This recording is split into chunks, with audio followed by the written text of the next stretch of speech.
English कैसे सीखें YouTube channel में आपका स्वागत है। इस क्लास में हम इस स्टोरी के एक एक वर्ड का उच्चारण लिखकर इसे ट्रांसलेट करेंगे और इसकी वर्ड मीनिंग आपको लिखकर बताएंगे। लिखने से वो वर्ड मीनिंग आपके दिमाग में ज़्यादा समय तक रहेगी और साथ में हम आपको ग्रामर से जुड़ी, टेंस से जुड़ी छोटी छोटी बातें भी बताएंगे, जिससे आपको इंग्लिश लिखना, पढ़ना, बोलना और समझना अच्छे से आने लगेगा। हमारी क्लासेस में इस तरह के वर्ड्स, इस तरह की स्टोरीज़ होती हैं जिसमें ऐसे वर्ड्स और ऐसे सेंटेंसेस होते हैं जो हम डेली बोलने में यूज़ करते हैं और वो हमें आसानी से याद भी हो जाते हैं। इसी के साथ आप कर दीजिए इस वीडियो को लाइक और मैं करता हूँ शुरू। इंग्लिश रीडिंग, क्योंकि वीडियो ट्रांसलेशन के साथ साथ रीडिंग की भी है। Raman was 7 years old. Raman was, Raman था, वॉज का मतलब होता है था, रमन नाम है। 7 years old, 7 साल का। 7 का मतलब है 7, ईयर्स वर्ष या फिर साल, ओल्ड का मतलब है उसकी उम्र। रमन 7 साल का था। वन डे, वन डे एक दिन, वन डे का मतलब है एक दिन।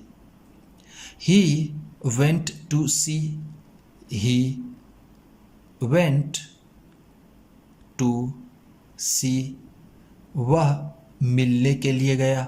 ही का मतलब है वह, वेंट गया, टू सी मिलने। सी का मतलब एक होता है देखना और एक होता है मिलना।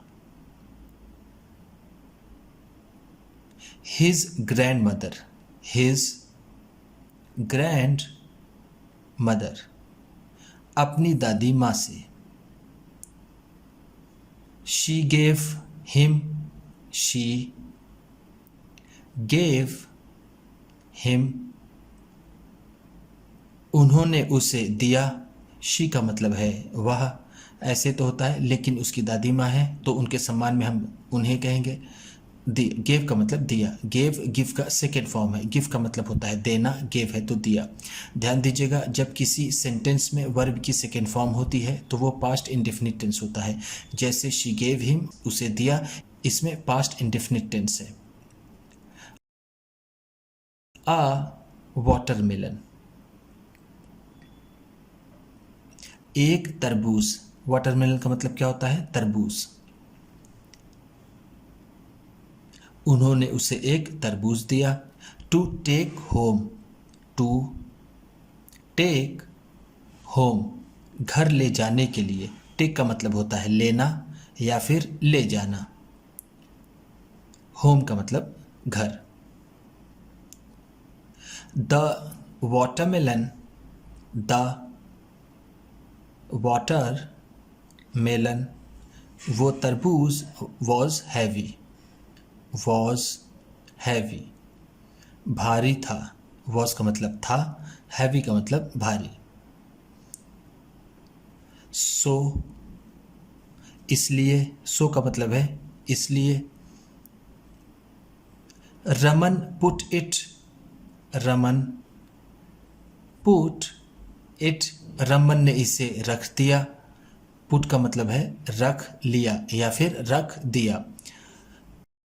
पुट, पुट, पुट, इसका फर्स्ट, सेकेंड और थर्ड तीनों फॉर्म एक ही होता है। उसने इसे रख दिया on the ground, on the ground, जमीन पर। ऑन का मतलब है पर, ग्राउंड का मतलब जमीन। He rolled it, he rolled it, उसने इसे लुढ़काया। रोल्ड का मतलब होता है लुढ़काना, लुढ़काना। इट इसे like a ball, like a ball, एक गेंद की तरह। लाइक का मतलब है की तरह, अ बॉल गेंद। All the way home, all the way home, पूरे रास्ते भर। ऑल द वे का मतलब है पूरे रास्ते, पूरे रास्ते। होम का मतलब घर। It got spoiled, it got spoiled, यह खराब हो गया। स्पॉइल्ड का मतलब होता है खराब होना, खराब होना। स्पॉइल्ड है तो खराब हो गया। Raman's mother was angry, Raman's mother, Raman की माँ। ध्यान दीजिएगा यहाँ पर एपस्ट्रॉफी है और ये एस। जब एपस्ट्रॉफी और एस हो तो उसका मतलब होता है का, के, की। यहाँ पर रमन्स मदर है तो रमन की माँ। वॉज एंग्री, वॉज एंग्री, गुस्सा हुई। वॉज एंग्री का मतलब होगा गुस्सा हुई, गुस्सा हुई। एंग्री का मतलब होता है गुस्सा होना। She said, she said, she said, उन्होंने कहा। सेड का मतलब है कहा। सेड से का सेकेंड फॉर्म है। से का मतलब होता है कहना, सेड है तो कहा। When grandma give you anything, when grandma, जब दादी माँ, गिव्स यू, तुम्हें देती हैं, एनीथिंग, कुछ भी। एनीथिंग का मतलब है कुछ भी। गिफ्ट्स का मतलब है देती हैं। दादी माँ, जब भी दादी माँ तुम्हें कुछ देती हैं, put it on your head, put it, इसे रख लो, ऑन योर हेड, अपने सिर पर। योर का मतलब होगा अपने या फिर तुम्हारे, हेड का मतलब सिर। And bring it home, and और ब्रिंग इट होम, और इसे घर लाओ। ब्रिंग का मतलब होता है लाना।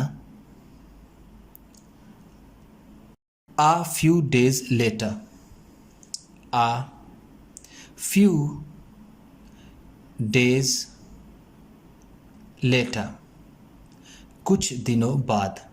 अ फ्यू डेज का मतलब है कुछ दिनों, लेटर का मतलब बाद।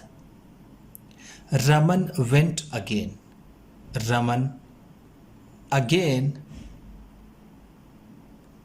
वेंट, रमन एक बार फिर गया। अगेन का मतलब है एक बार फिर, एक बार फिर या फिर दोबारा। वेंट का मतलब गया। टू सी, टू सी, मिलने के लिए। हिज ग्रैंड मदर, अपनी दादी माँ से। She gave him, she gave him, उन्होंने उसे दिया। अ बिग लंप, एक बड़ा सा ढेला। लंप को हम अपनी आम बोलचाल की भाषा में ढेला कहते हैं। आप भी कमेंट बॉक्स में लिख दीजिएगा ढेला। एक बड़ा ढेला। ऑफ बटर, मक्खन का। बटर का मतलब होता है मक्खन। To take home, to take home, घर ले जाने के लिए। Raman put the butter, Raman put, Raman ने रख लिया। द बटर, मक्खन को। On his head, on his head, अपने सिर पर।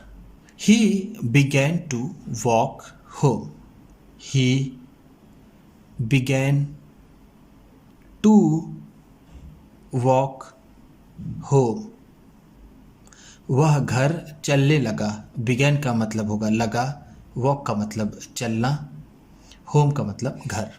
The sun was strong, the sun was strong, धूप तेज थी, सन का मतलब यहाँ पर होगा धूप, वॉज का मतलब थी, स्ट्रॉन्ग का मतलब तेज। The butter melted, the butter melted, मक्खन पिघल गया, मेल्टेड का मतलब है पिघल गया।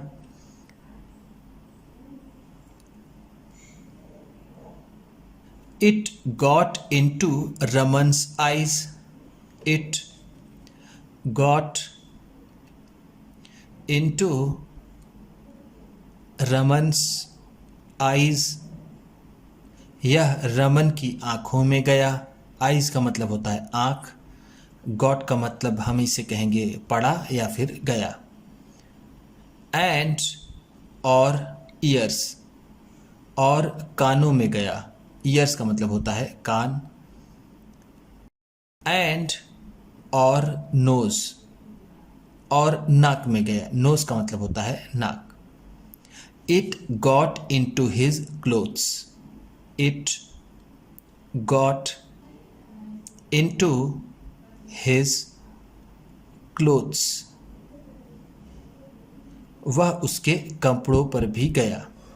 क्लोथ्स का मतलब होगा कपड़े। ये मक्खन उसके कपड़ों में भी लग गया। Raman's mother was angry, Raman's mother, Raman की माँ, वॉज एंग्री, गुस्सा हुई। जैसा मैंने आपको पिछले पेज बताया, एंग्री का मतलब होता है गुस्सा होना। Raman had to go, Raman had to go, Raman को जाना पड़ा, गो का मतलब होता है जाना, हैड टू है तो जाना पड़ा। To the well, to the well, कुएं पर, वेल का मतलब होगा यहाँ पर कुआं। For a bath, for a bath, नहाने के लिए, बाथ का मतलब होता है नहाना। रमन को कुएं पर नहाने के लिए जाना पड़ा। उम्मीद करता हूं कि इस क्लास में बताई गई वर्ड मीनिंग्स आपको अच्छी लगी होंगी। सबसे अच्छा वर्ड कौन सा लगा इसे कमेंट बॉक्स में ज़रूर बताइएगा। इसी तरह की वीडियो के साथ साथ ढेर सारी रीडिंग की, ट्रांसलेशन की और बहुत सी इंग्लिश सीखने वाली वीडियोस पाने के लिए चैनल को सब्सक्राइब कीजिए और ये वीडियो किसी न किसी अपने एक दोस्त को, मित्र को, परिवार वाले को शेयर भी ज़रूर कर दीजिएगा। तो चलिए मिलते हैं फिर अगली वीडियो में।